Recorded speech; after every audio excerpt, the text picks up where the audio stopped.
नमस्ते बच्चों। हम जो है ग्राफ ऑफ फंक्शंस पढ़ रहे थे और ग्राफ ऑफ फंक्शंस में हमने जो है कांस्टेंट फंक्शन के ग्राफ को देख लिया था, आइडेंटिटी फंक्शंस को बनाना सीख लिया था, हमने क्वाड्रेटिक पॉलिनोमियल को भी बनाना सीख लिया था। हमने बच्चों आज जो उसके आगे का कॉन्सेप्ट है वो सीखेंगे और हमारा जो कॉन्सेप्ट है वो है graph of function.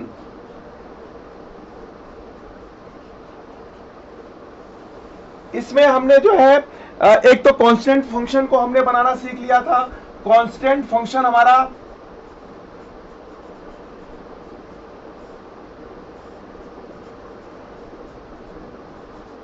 Constant function क्या था? कांस्टेंट फंक्शन था एफ एक्स इक्वल टू सी। सी एक कांस्टेंट था और हमने इसका एक ग्राफ बनाया था और वो ग्राफ कैसा था? ये था एक्स एक्सिस, ये था वाई एक्सिस और ये जो हमारा ग्राफ बना था ये हमारा एफ एक्स इक्वल टू सी का ग्राफ था और ये हमारा जो वैल्यू आई थी एफ एक्स इक्वल टू सी वो हमारा जो है ये सी इसकी वैल्यू है। दूसरा हमने जो है आइडेंटिटी फंक्शन पढ़ लिया था।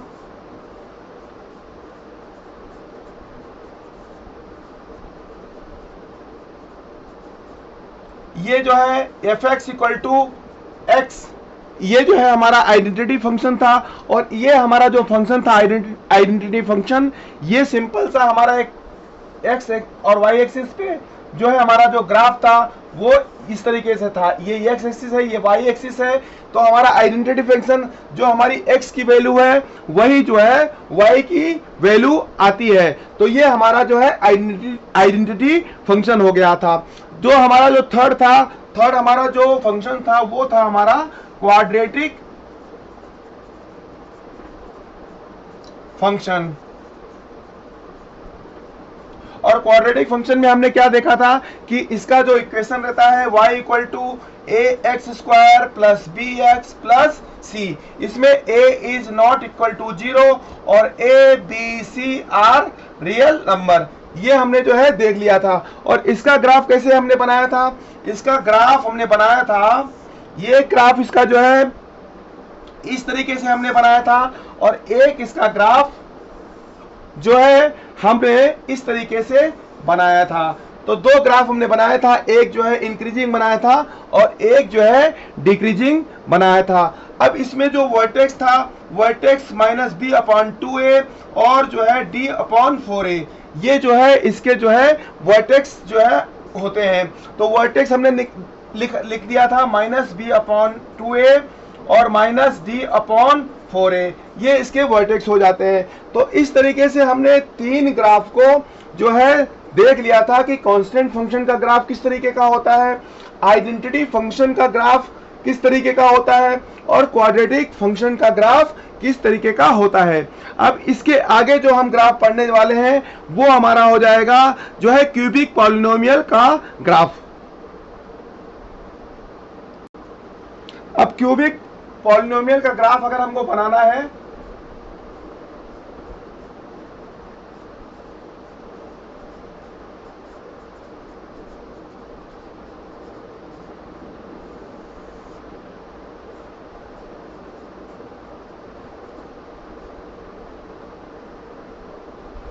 F x equal to x cube लिख दिया तो ये हमारा जो है क्यूबिक पॉलिनोमियल का जो है एक एग्जाम्पल हो गया। अब इसमें हमको कुछ एक चीजें पता होनी चाहिए, जैसे कि डोमेन, रेंज हमको पता होना चाहिए, रूट्स कुछ पॉइंट्स में हमको पता होना चाहिए, हमको इसके मोनोटोनिसिटी के बारे में पता होना चाहिए कि ग्राफ कब इंक्रीजिंग है और कब डिक्रीजिंग है, और इसमें ये भी पता होना चाहिए कि कॉन्केविटी इसकी इस ग्राफ की कैसी है, इस फंक्शन की कॉन्केविटी कैसी है। तो हम वन बाय वन एक एक चीज लेते जाते हैं जिससे कि आपको जो है ग्राफ को बनाने में किसी तरीके की कोई दिक्कत ना आए। तो इसका अगर डोमेन की बात करें तो डोमेन इसका क्या हो जाएगा? डोमेन इसका हो जाएगा सारे रियल नंबर, यानी कि जो है माइनस इन्फिनिटी से प्लस इन्फिनिटी तक जो है इसका जो है डोमेन हो जाएगा। अब रेंज की बात करें तो रेंज भी इसका आर हो जाएगा, माइनस इन्फिनिटी से प्लस इन्फिनिटी, ये इसका रेंज हो जाएगा। अब इसका रूट्स हम निकाल लेते हैं सम पॉइंट्स पे। तो रूट्स निकालने के लिए रूट्स हमने F0 पे निकाला तो F0 पे क्या आ गया 0, F1 पे निकाला तो क्या आ जाएगा 1 आ जाएगा, और F-1 पे निकाला तो ये आ जाएगा -1। हमने रूट्स जो है कुछ पॉइंट्स पे निकाल लिए हैं। अब हमको मोनोटोनिसिटी चेक करनी है कि ग्राफ इंक्रीजिंग है या फिर डिक्रीजिंग है। तो हम सिंपल सा इस फंक्शन जो है फंक्शन का डिफरेंशिएशन कर देते हैं। फंक्शन का डिफरेंशिएशन करेंगे तो क्या आ जाएगा f' इक्वल टू का आ जाएगा 3x²। अब जो है 3x² जो आया है इसमें x की किसी भी वैल्यू के लिए ये वैल्यू जो है पॉजिटिव आती है।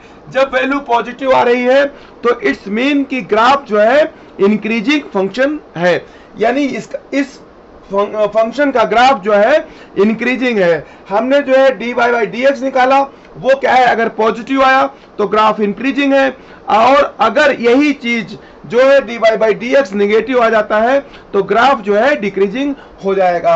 अब जो है कॉन्केविटी चेक करना है, तो कॉन्केविटी चेक करने के लिए हम क्या करते हैं इसका डबल डिफरेंशिएशन कर देते हैं। डबल डिफरेंशिएशन किया तो f" क्या हो जाएगा 6x आ जाएगा। अब इसमें जो है जब x की वैल्यू पॉजिटिव है, x की वैल्यू जब पॉजिटिव है, जब ये वैल्यू पॉजिटिव है तो ये क्या है कनकेविटी जो है अप साइड रहेगी, और जब इसकी वैल्यू जो है नेगेटिव रहेगी तो ये जो है कनकेविटी इसकी डाउन साइड रहेगी। अब इस ग्राफ को हमको अगर बनाना है तो हमने सिंपल सा जो है x एक्सिस और ये y एक्सिस ले लिया। अब इसमें जो है इस ग्राफ में हमको देखना है कि F0 पे जो है पॉइंट जो है y इक्वल टू 0 आ रहा है, और F1 जो है F1 पे ये पॉइंट जो है 1 आ रहा है, और -1 पे ये पॉइंट जो है -1 आ रहा है। यानी ये जो ग्राफ है ग्राफ -1, 0 और 1 से होकर जाएगा। एक तो हमको ये रूट से ये पता चल गया, दूसरा हमको ये पता चल गया कि रेंज इसका -∞ से +∞ तक है। थर्ड आपको पता चला कि ग्राफ जो है इंक्रीजिंग है, ग्राफ जो है हमेशा इंक्रीजिंग डायरेक्शन में ऊपर की तरफ जाएगा, ये हमको पता चल गया। अब हमको ये भी पता चल गया कि कॉन्केविटी हमने निकाल ली। जब x की वैल्यू निगेटिव है, जब ये वैल्यू निगेटिव आ रही है तो वहां पर ग्राफ जो है उसका ग्राफ का कर्व जो है वो इस तरीके से होगा जिसको हम इस तरीके से बनाते हैं।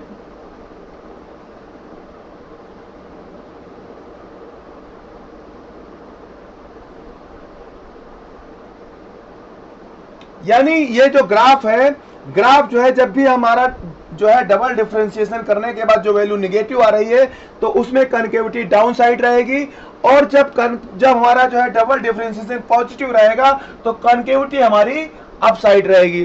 तो ये हमारा जो है ये x है और ये y इक्वल टू x³ जो है हमारा हो गया। तो ये जो ग्राफ है हमने बनाया है ये क्या है क्यूबिक पॉलिनोमियल का ग्राफ हो गया। तो इसमें आपने जो है डोमेन कैसे निकालना है, रेंज कैसे निकालना है, रूट सम पॉइंट्स पे हमने निकाल लिए।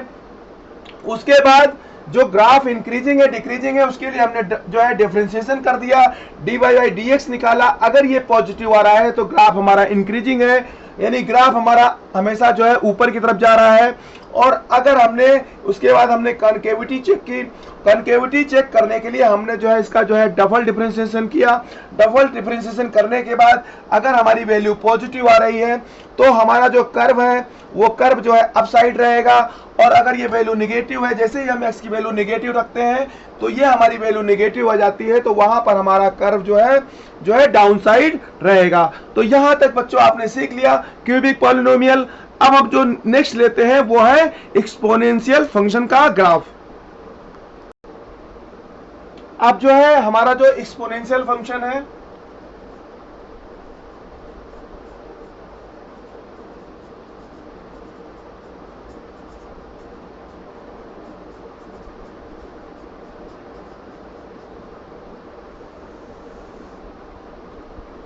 एक्सपोनेंशियल फंक्शन के ग्राफ को हम इस तरीके से रिप्रेजेंट करते हैं f(x) इक्वल टू a की पावर x, और इसमें ये देखना है कि जो एक a की वैल्यू है वेयर a इज ऑलवेज जो है greater than 0 and a is not equal to 1। अगर a की वैल्यू 1 के बराबर हो जाएगी तो ये जो है हमारा फंक्शन जो है कांस्टेंट फंक्शन हो जाएगा। अब यहां पर हम ये देखते हैं कि a की वैल्यू अगर 0 से 1 के बीच में है,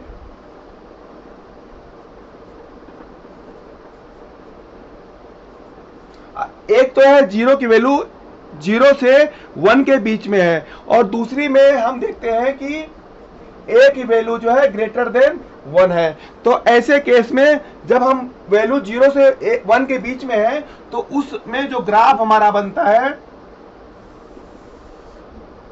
ये हमारा x है, ये हमारा y एक्सिस है, तो इसका जो ग्राफ है, इसका ग्राफ जो बनेगा वो आप देखेंगे कि वो ग्राफ इस तरीके से ग्राफ बनेगा। अब इस ग्राफ में ये देखना कि जब जो है a की वैल्यू 0 से 1 के बीच में है, तो मान लो a की वैल्यू जो है 0.2 हमने ले लिया, तो अब 0.2 की पावर हम अगर x करते हैं तो ये वैल्यू जो है ऑलवेज जो है, पहले तो ये बहुत तेजी से गिरेगा, ये ग्राफ जो है देखना ये बहुत तेजी से गिरेगा, और उसके बाद जैसे ही x की वैल्यू पॉजिटिव होती है तो ये बहुत ही स्लोली जो है नीचे की तरफ आता है। अब अगर यही ग्राफ जो है हम a की वैल्यू 1 से ज्यादा है उसके लिए हम बनाते हैं, तो इसका ग्राफ इस तरीके से बनेगा।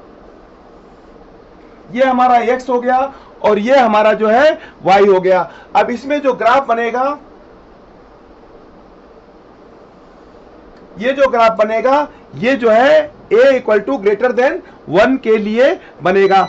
तो अब जो है ये जो ग्राफ आपने देखा कि अगर एक्सपोनेंशियल फंक्शन है तो उसका ग्राफ जो है अगर a 0 से 1 के बीच में है, छोटा है 1 से छोटा है, तो उसका ग्राफ जो है इस तरीके का बनेगा, और अगर a जो है 1 से बड़ा है तो उसका ग्राफ जो है इस तरीके से बनेगा। अब इसका सबसे फेमस ग्राफ होता है e की पावर x। e की पावर x का जो ग्राफ होता है, तो हम अगर 0 से 1 के बीच में बना रहे हैं तो वहां पर हम यहाँ पर 1 अपॉन e की पावर x लेंगे, यानी ये e की पावर माइनस x हो जाएगा। तो e की पावर माइनस x का ग्राफ जो है इस तरीके से बनेगा, और अगर हमने जो है e की पावर x लिया तो हमारा जो ग्राफ है वो इस तरीके का बनेगा। तो हमने एक्सपोनेंशियल फंक्शन के ग्राफ को हमने यहाँ पर समझ लिया कि एक्सपोनेंशियल फंक्शन के जो ग्राफ होते हैं वो जो है किस तरीके से बनते हैं। अब हमारा जो नेक्स्ट ग्राफ है वो है लॉगरिथमिक ग्राफ। अब हमारा जो नेक्स्ट ग्राफ है वो है लॉगरिथमिक फंक्शन का।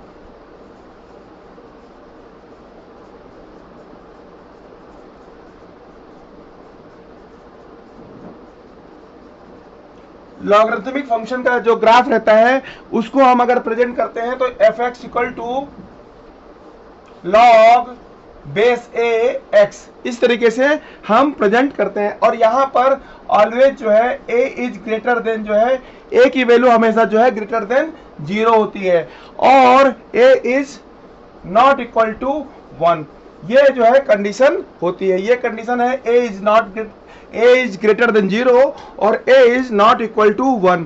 अब अगर हम इसका ग्राफ बनाते हैं तो अगर हम जो है x की वैल्यू 1 रखते हैं, तो x की वैल्यू हमने अगर 1 रखा तो fx की वैल्यू क्या आ जाएगी, fx की वैल्यू आ जाएगी 0, क्योंकि जैसे ही हम जो है x की जगह पे 1 रखते हैं तो log base a equal 1 equal to क्या हो जाएगा, 0 हो जाएगा। यानी f(x) इक्वल टू 1 पे ये ग्राफ जो है y एक्सिस पे जो है 0 को कट करता है। तो हमारा जो ग्राफ है, ये जो ग्राफ है, ये ग्राफ किस तरीके से बनेगा, 1 पे क्या है 0 पे कट करेगा, और जैसे जैसे जो है x की वैल्यू जो है पॉजिटिव नेगेटिव में हम रख नहीं सकते, तो ये x की वैल्यू जो है इस तरीके से जो है जाएगी और ये जो है इस तरीके से निकल जाएगी। तो ये क्या है, हमारा 1 पॉइंट हो गया। तो ये हमारा जो है, जब हमारा जो बेस है, बेस हमारा क्या है, बेस हमारा जो है 1 से 0 के बीच में है। अगर 0 से 1 के बीच में बेस है तो हमारा इस तरीके का ग्राफ बनेगा। ये हमारा y एक्सिस हो गया, ये हमारा x एक्सिस हो गया। और अगर a ग्रेटर देन 1 है तो उस केस में क्या होगा, if a is greater than 1, तो उस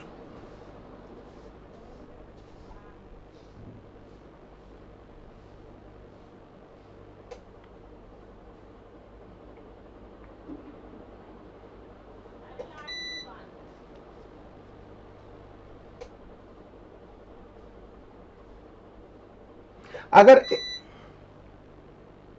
अग,